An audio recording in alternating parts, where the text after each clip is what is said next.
جس کا پانی برف سے ٹھنڈا ہے، جس کا پانی شہد سے میٹھا ہے اور جس کا پانی دودھ سے زیادہ سفید ہے، وہ ہے کوثر۔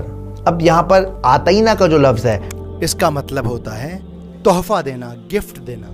اگر آپ آج کے ماڈرن دور میں سائیکولوجیکلی دیکھیں تو دنیا میں انسان کسی بھی انسان کو 7 وجہوں سے گفٹ دیتا ہے، صرف 7 ریزن ہے جس کی وجہ سے ہم ایک دوسرے کو تحفے دیتے ہیں، جیسے کسی سے کام نکلوانا ہو، کسی کی شادی ہو، کوئی فیسٹیول ہو، یا پھر کسی کے ساتھ تعلقات مینٹین کرنے ہوں، یا کسی نے کوئی اچھا کام کیا ہو تو شاباشی دینے کے لیے آپ تحفہ دیتے ہیں۔ لیکن اللہ سبحانہ و تعالیٰ یہاں پر آپ صلی اللہ علیہ وآلہ وسلم کو جو تحفہ دے رہے ہیں وہ تحفہ اس وجہ سے دے رہے ہیں کہ وہ انہیں امپورٹنس فیل کرانا چاہتے ہیں کہ ساری کائنات میں آپ بہت زیادہ امپورٹنٹ ہیں، اتنے امپورٹنٹ ہیں کہ اللہ رب العزہ آپ کو خود کنسول کر رہے ہیں، آپ کا مقام اونچا کر رہے ہیں۔ کوثر جنت کا جھرنا تو ہے، اس کے علاوہ اور کیا تحفے دیے ہیں اللہ نے؟ اللہ سبحانہ و تعالیٰ نے ہمارے نبی کو قرآن دیا ہے جو ہمیشہ رہنے والا ہے اور آج بھی ہمارے ساتھ اور ہمیشہ رہے گا۔ اس کے علاوہ اور کیا تحفے دیے ہیں اللہ نے؟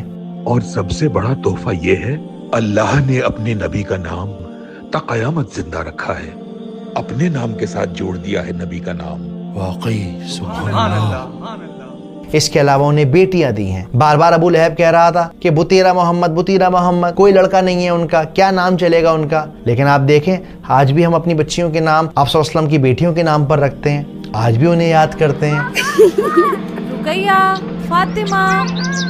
اس کے علاوہ اللہ سبحانہ و تعالیٰ نے آپ صلی اللہ علیہ وسلم کو صحابیوں کو تحفہ دیا جو ان کے ساتھ کھڑے تھے، جنہوں نے اپنے جسموں پہ چوٹ کھائیں صرف اس لیے کیونکہ اسلام حق کی راہ تھی، کیونکہ نبی کا پیغام تھا۔ تو انا آتینا کل کوثر۔ اگلی آیت فصلی لربک وانحر۔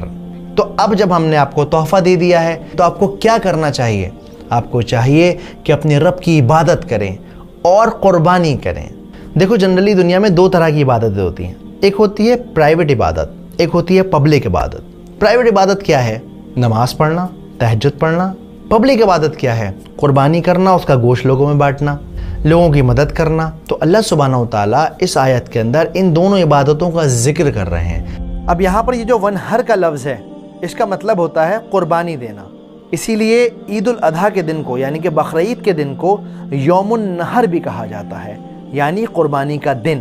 تو فصلی لربک وانحر، عبادت کیجئے اور قربانی کیجئے۔ اور تیسری آیت ہے انا شانیک هو الابتر۔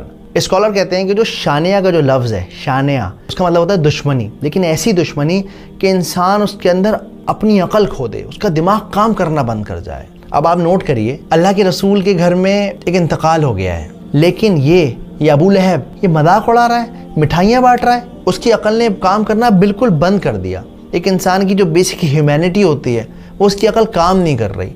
اس کی آج کے دور میں مثال ہے جو اسرائیل کر رہا ہے، چھوٹے چھوٹے بچوں کو مارنا، بوڑھوں کو مارنا، لوگ کھانا لینے آ رہے ہیں انہیں ختم کر دینا۔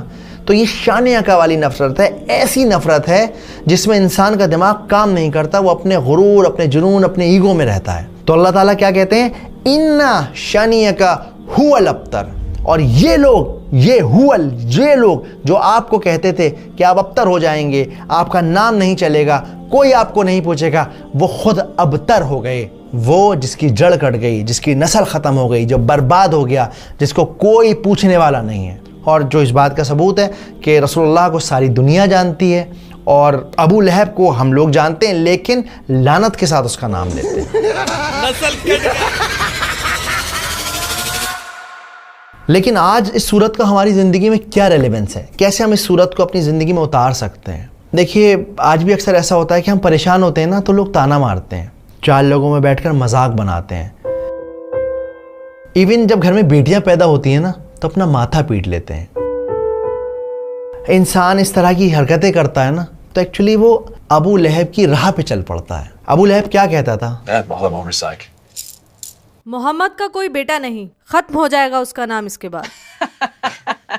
اس کی سوچ یہ تھی کہ انسان کی جو نسل ہے وہ صرف اور صرف لڑکے سے چلتی ہے، ہمارے معاشرے میں آج کتنے ایسے لوگ ہیں جو اس طرح کی باتیں سوچتے ہیں، بیٹیوں کو بوجھ سمجھتے ہیں، لڑکوں سے اپنے خاندان اور نسل کو چلانے کی کوشش کرتے ہیں. انہیں لگتا ہے میرا خاندان تو جب ہی چلے گا جب میرے گھر میں لڑکا پیدا ہو جائے گا، چاہے اس خاندان کو محلے کے باہر کوئی جانتا نہ ہو، شہر کے باہر کسی کو پتہ بھی نہ ہو اس خاندان کے بارے میں، لیکن چاہیے صاحب لڑکا ہی لڑکا. تو اس لیے اس طرح کی سوچ سے بچیں، قرآن کو مطلب کے ساتھ سمجھیں، اور جب کوئی پریشان ہو تو اسے تسلی دیں، اسے کمفرٹ کریں.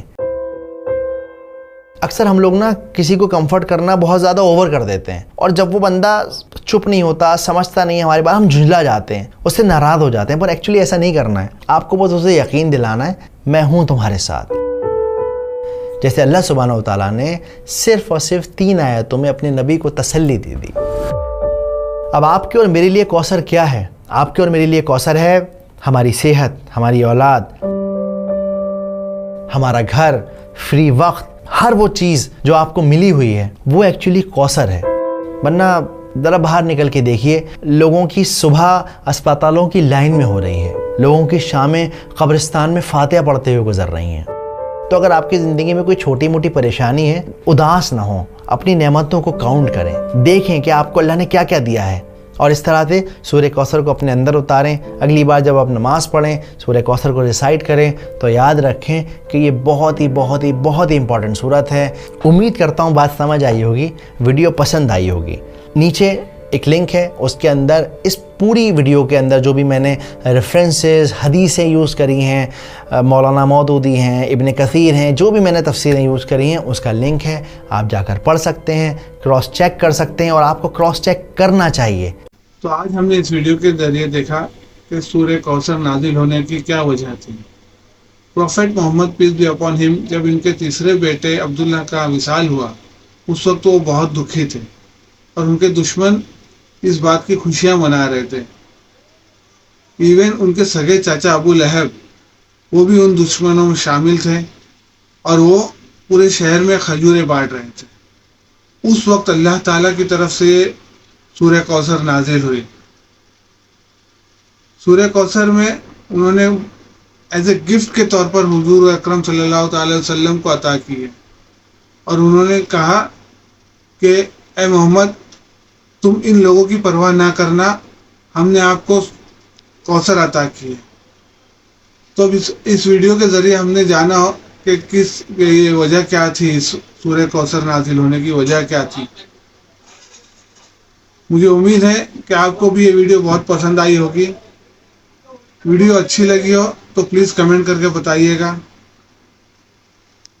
اور لائک، شیئر اور سبسکرائب کیجیے گا. اور یہ بھی کمنٹ کیجیے گا کہ اس ویڈیو کے ذریعے آپ نے کیا سیکھا. پھر ملتے ہیں ایسی کسی ویڈیو کے ساتھ، تب تک کے لیے اجازت دیجیے. جے ہند.